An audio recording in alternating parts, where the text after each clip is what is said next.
Today's numerical session part 2. uh, first first is first one is an electron falls through a distance of 4 centimeter in a uniform electric field of value 5 into 10 power 4 newton per coulomb. When the direction of electric field is reversed, a proton falls through the same distance. Calculate. Number one is acceleration, second one is time of fall in each case means for proton and electron. Explain why the effect of gravity is negligible in such cases. Basically, in the question, you have given a uniform electric field of value. Suppose this is the electric field, is the minus charge, this is the minus charge, this is plus charge. So direction of electric field, from positive to negative, from positive to negative. Okay, now the electron falls through a distance of 4 centimeter in a uniform electric field. An electron falls through 4 centimeter along y axis. ठीक है, अब यहाँ पे ये इतनी चीज़ें आपको given है. अब यहाँ से हमको चीज़ें कैलकुलेट करनी है. तो y1 इक्वल टू, ये अलॉन्ग एक्चुअली y डायरेक्शन है, तो y1 equal to 4 centimetre, 4 centimetre equal to 4 into 10 power minus 2 metre. E electric field is given 5 into 10 power 4 newton per coulomb. So if any charge is rest or moving in an electric field, then the force is applied on that charge will be equal to F is equal to E into capital E. So we have applied the formula. We will calculate the force on that electron. So F is equal to this 5 into 10 power 4 into 1.6 into 10 power minus 19. Now the according to Newton's second law, F is equal to ma, and now F is equal to E into E. So you can equate both of the two. So E into E is equal to ma. You have to calculate A. So A is equal to E into E upon m. Okay, the same thing which I have done here. We have equate both the values and got the resultant acceleration of electron is 8.89 into 10 power 15 meter per second square. Now we calculate the time of fall by kinematics second equation. S is equal to ut plus half at square. Initially u is equal to 0, charge is at rest. So S is equal to 0 plus half at square. Now we know the value of S, that is 4 centimeter. We know value of A, so we can calculate the value of T. So value of T is equal to under root 2 into 2 into 4 into 10 power minus 2 upon 8.89 into 10 power 15. The answer is T is equal to 2.99 into 10 power minus 9 second. Okay, clear? Rest of the calculation is you may do by your own. For proton all the things are same, but in the question it is given that if the direction of electric field is reversed, the basically what are the changes are here. If the direction of electric field is reversed means positive side you may take. Oh, actually ये diagram जो है कुछ गलत लग रहा है मुझे.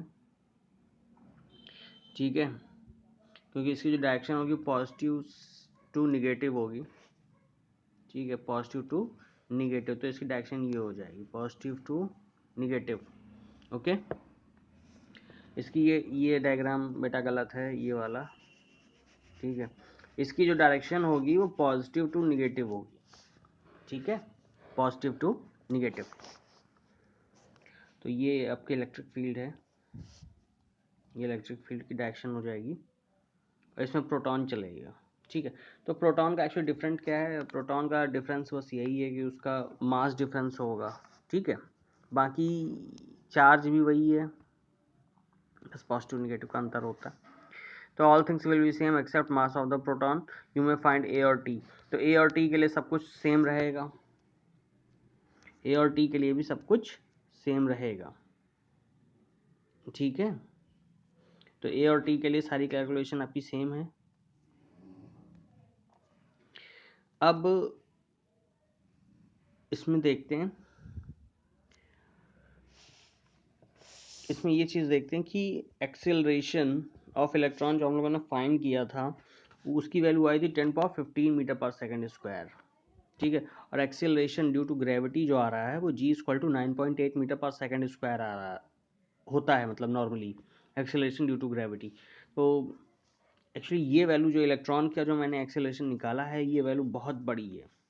ठीक है, it is very large value since acceleration of electron is very large compared to acceleration due to gravity, so it is negligible in such cases। आप सिंपली कंपेयर कर सकते हो, एक तरफ 10^15 वैल्यू है और दूसरी तरफ 9.8 है। ठीक है, तो कोई कंपैरिजन है ही नहीं बेसिकली, तो बहुत बड़ी वैल्यू है तो 9.8 को आप निग्लिजिबल कर सकते हो, तो इसीलिए इन सब पे ग्रेविटी का इफेक्ट जो है निग्लिजिबल होता है। ठीक, सेकंड क्वेश्चन है, an oil drop of 12 axis electron is held stationary under a constant electric field of 2.55 into 10^4 Newton per coulomb in a Millikan's oil drop experiment. The density of oil is 1.26 gram per centimeter cube. Estimate the radius of the drop. So ये क्या है, ये आपको ये जो basically जो आपको दिख रहा है ये ड्रॉप है, ये ड्रॉप है और यहाँ पे ये इलेक्ट्रिक फील्ड लगी हुई है माइनस प्लस माइनस प्लस। तो इलेक्ट्रिक फील्ड की जो डायरेक्शन होगी वो प्लस से माइनस होती है। ठीक है, तो इलेक्ट्रिक फील्ड तो आपकी प्लस से माइनस हो गई, इसका जो वेट होगा वो नीचे की तरफ डाउनवर्ड एक्ट करेगा, वेट डाउनवर्ड एक्ट करेगा और जो इलेक्ट्रिक फील्ड होगी वो अपवर्ड होगी। ठीक है,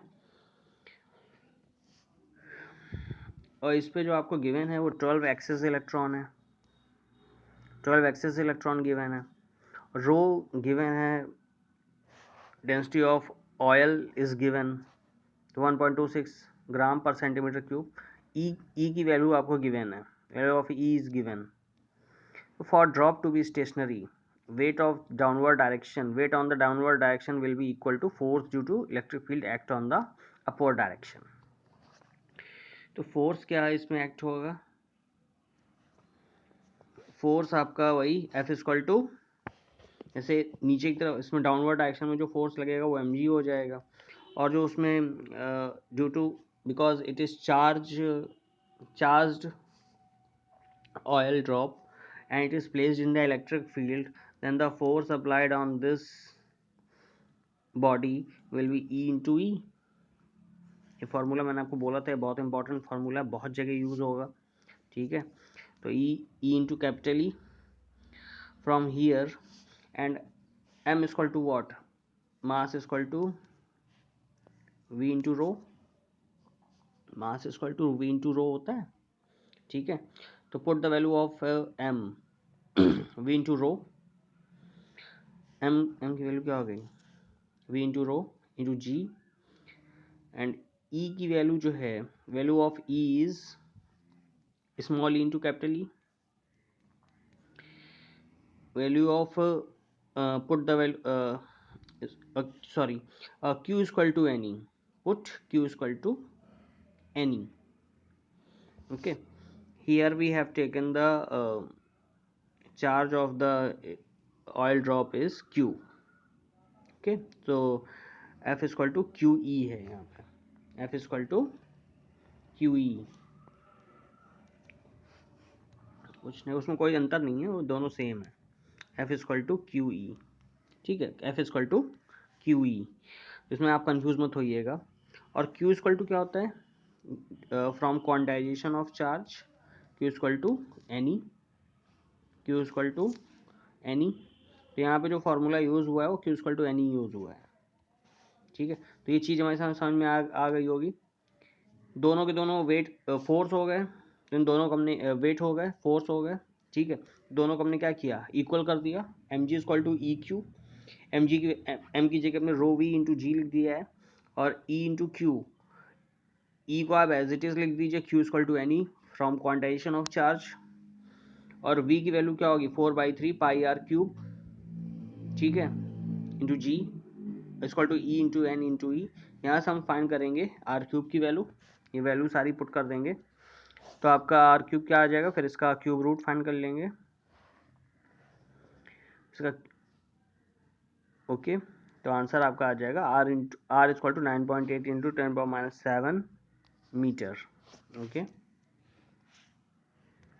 now the next question is a pendulum of bob of mass 80 mg and carrying a charge of 2 into 10⁻⁸ coulomb is at rest in horizontal uniform electric field of 2 into 10⁴ volt per meter.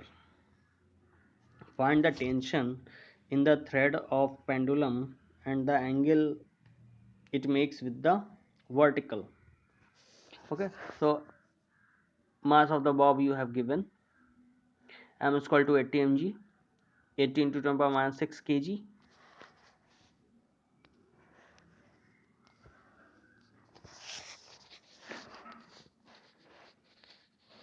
Actually, some problem is creating. Okay, we will discuss three, up to three. This is the last one, and in second video I have do the next, okay, rest. For this, suppose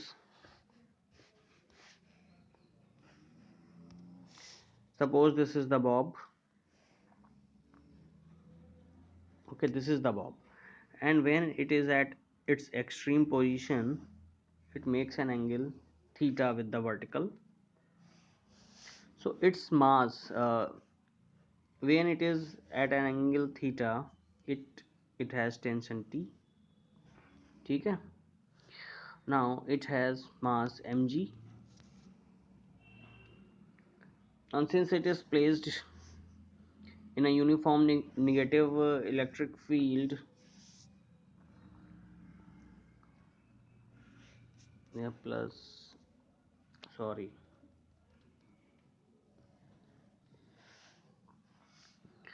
uh, this angle is theta. Suppose this is the horizontal line, this angle is theta, this angle is theta, then this angle will also be theta. So it is t cos theta, and it is t sin theta, and the force applied here, force due to electric field, force due to electric field, okay. मैं समझ में ये सब चीज़ें आपको clear हो रही होंगी।